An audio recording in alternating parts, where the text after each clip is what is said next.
Добрый день всем, кто зашел на мой рукодельный канал. Меня зовут Любовь.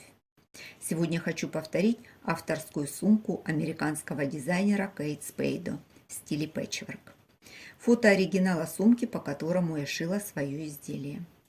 Кто любит джинсу, пэтчворк, сумки, присоединяйтесь, будем шить вместе. На моем канале уже есть сумки из джинсы, ссылку оставлю, можете посмотреть, кому интересно. Вставила файл с деталями для выкройки. Размеры даны с припусками на швы. Но вы можете взять и свои размеры. На фотографии сумка квадратная, я сшила прямоугольную, а вы шейте по своему усмотрению. Начну с передней панели сумки. Взяла лист бумаги 35 на 25 сантиметров. На нем сделаю разметку. Размечаю центральный прямоугольник 25 на 16 сантиметров.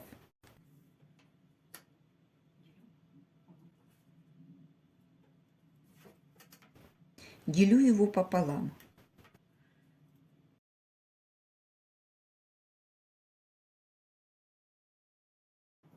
На второй части снизу откладываю 6 сантиметров.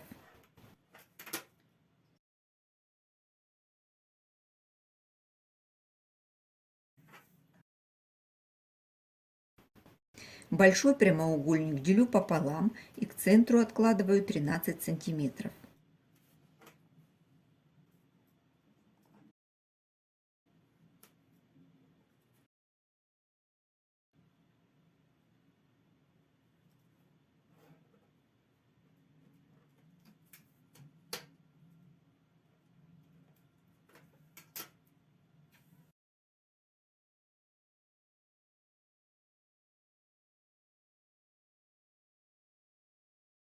Разметку закончила. Теперь определюсь с цветом прямоугольников. По центру будет синий. Рядом черный. Голубой. И здесь голубой. Оставшиеся два прямоугольника будут светлые. Разрезаю набросок на отдельные детали. Каждую деталь вырезала из джинсовой ткани нужного цвета. По краям добавила припуски на швы. Вот эти три детали вырезала так, чтобы удобно было сшивать вместе. Лишняя ткань перекроется при сборке. Остальные детали по выкройке с припусками на швы. Все детали проклеила флизелином. Сшила заготовки по 3 детали. Проложила отделочные строчки. Из фетра для рукоделия вырезала детали без припусков на швы.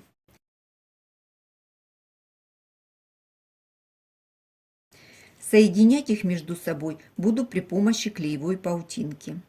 Отрываю полоски нужного размера и раскладываю с небольшим интервалом.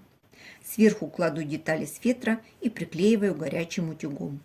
Беру двухстороннюю клеевую ленту, приклеиваю к срезу центрального прямоугольника. Снимаю защитную бумагу и загибаю припуск от центра к краям. И со второй стороны тоже приклеила припуск с помощью ленты. Подготовленный прямоугольник накладываю на вторую деталь и соединяю строчкой. Строчку проложила 0,2 см от края. С обратной стороны срезы тоже приклеила лентой. Передняя панель сумки готова. Задняя панель сумки такого же размера, с карманом на молнии. Деталь сшита из 2 кусков. В шов соединения вставила молнию и сделала карман.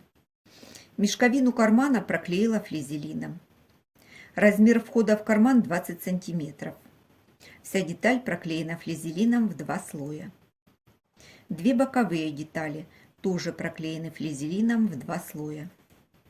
Дно вырезала из кожзама и дополнительно укрепила его. Внутри плотная мебельная ткань и сверху плотный кожзам. Все слои соединила двойной строчкой. и подкладка. Она будет из двух частей. Верх джинс, низ рубашечная ткань в полоску. Молния длиной 42 см и обтачка для обработки молнии. Ручки сшила из кожзама, который использовала для дна сумки. Подготавливаю молнию. Свободные концы у молнии складываю, закалываю булавками и ставлю закрепку на машине. Прикладываю молнию к обтачке. Вначале оставляю 1 см на припуск. В конце припуск подгибаю и фиксирую булавкой. Накрываю второй частью обтачки. Вначале оставляю припуск 1 см, в конце закалываю припуск. Прокладываю строчку. Пришила обтачку с двух сторон. Срезаю уголки и выворачиваю на лицевую сторону. Скалываю подогнутые срезы и прокладываю отделочную строчку.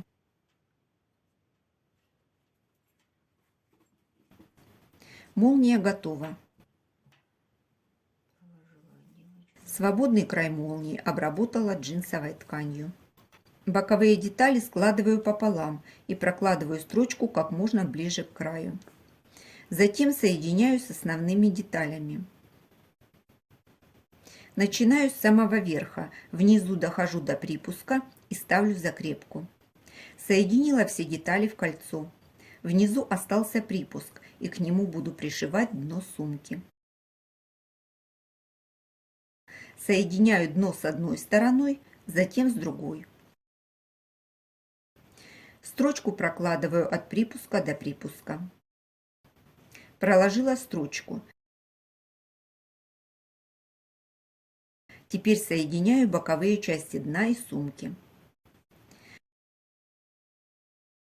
Проложила последний соединительный шов. В уголках должно получиться вот такое соединение. Высекаю уголки. Внешняя деталь сумки собрана. Перехожу к сборке подкладки. На лицевую сторону подкладки кладу молнию изнанкой вниз и сверху накрываю второй частью подкладки.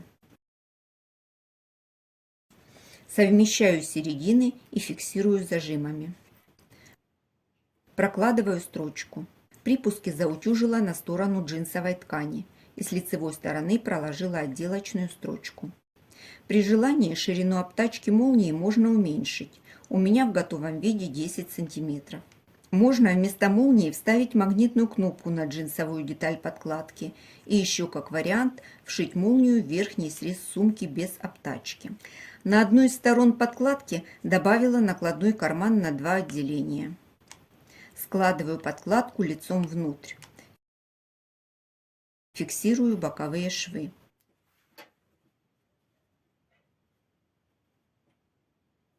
По углам вырезала 6 см. Соединяю боковые швы и дно подкладки. Оставляю отверстие для выворачивания. Соединила боковые швы и закрыла уголки. Совместила середины, припуски разложила в разные стороны. Приколола ручки от края на расстоянии 6 см.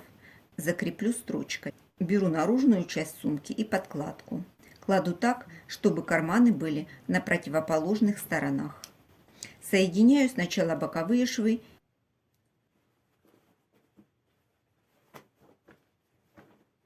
и затем все по кругу. Прокладываю соединительную строчку по всему верхнему срезу. Верх сумки с подкладкой соединила.